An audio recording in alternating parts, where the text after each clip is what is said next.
It is a question which has existed for a very long time. This is nothing new. This discussion has been there, especially between Bhaktas and Jnanis, no? That is, those two approaches. And the answer is maybe personal, but looking at it in a more impersonal way, I would say that both are possible. So the answer there that the Jnanis are giving is, of course, what you are saying.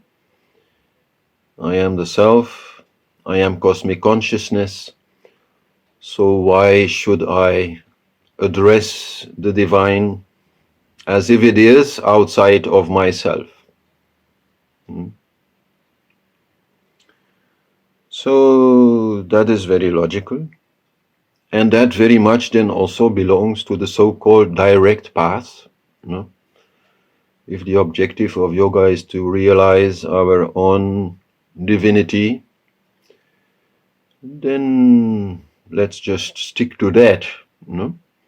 And not make any side roads, no? Not lose time in any other paths. But then the Bhakta will say, well, if you are praying to the divine outside in the sense of, which is everywhere, then it is also inside you. So we may feel like there's then a me and there is then the divine outside of us, but actually this is not the objective of Bhakti Yoga. In Bhakti Yoga, the devotee becomes the divine. No? The devotee at some point truly realizes, not just in an intellectual way, but very much in his feeling, that he is the divine. And so there's certainly also a logic to that reasoning, because if in jhana we say, why should I pray to the divine which is outside of me? What is this me they are talking about? Which is separate from this divine in the universe. This is also somehow in error that they are saying that, creating a kind of perception of separation from the divine, while they are one with the divine. So I would say then the one who is saying that is the ego. And also in bhakti, the one who is praying to the divine on the universe is the ego. The self never does anything. Anybody doing anything in yoga or otherwise is the ego. So both are possible, whichever way, but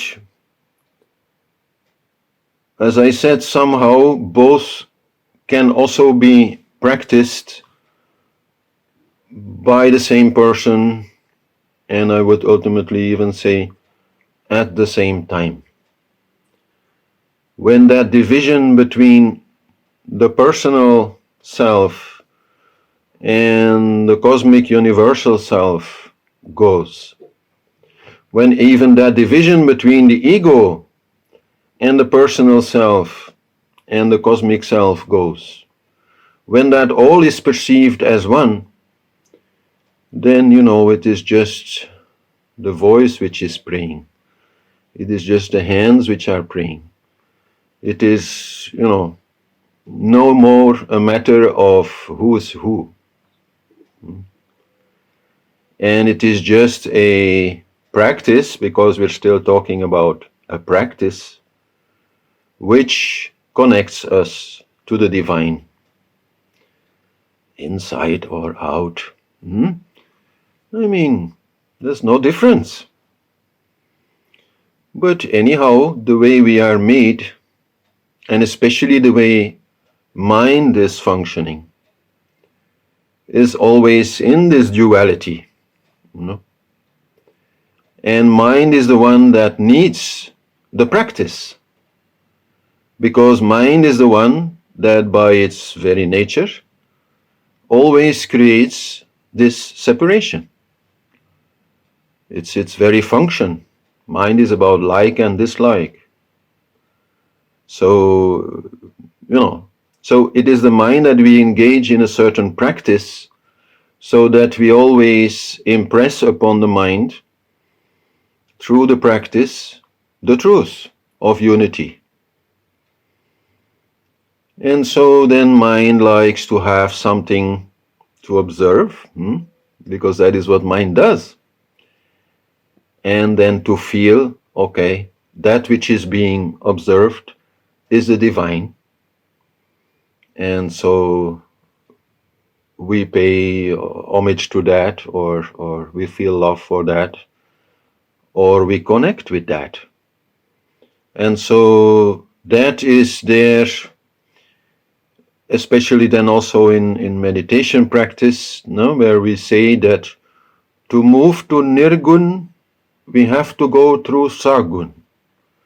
Nirgun means the formless divine.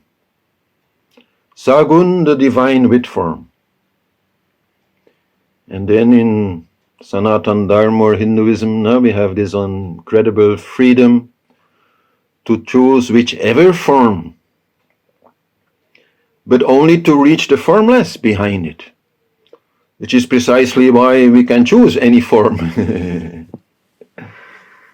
So if you want to meditate on a tree or on a mountain or on a river or on an elephant-headed god or on a picture of yourself or on a picture of your worst enemy, it doesn't matter. And some, will prefer to take something that, while having form, approaches this formless nature of the divine. So they want something more symbolic. And then they say, oh, I'm always meditating on the image of light. As if the dark is not part of everything. You cannot escape that problem, But if you want to do something, you just make your choice, what suits best. And in that we are all free. And then anyhow, the result of that is this connection and this love for the divine nature of everything, ourselves included. Now, some people say, oh no, for me it's the lotus. Then I ask, okay, where is the mud? So once that ego becomes more thin, once that ego is more relative, and the self, whether cosmic or personal, let's say, in our perception, becomes more the truth and the reality, then this division between jhana and bhakti also ceases to exist. And whether we choose one or the other is a personal matter, what suits best, what works best, which also relates to our body type, but also to our culture, of course, and past experiences, and deep psychology, I think, involved in what works or not.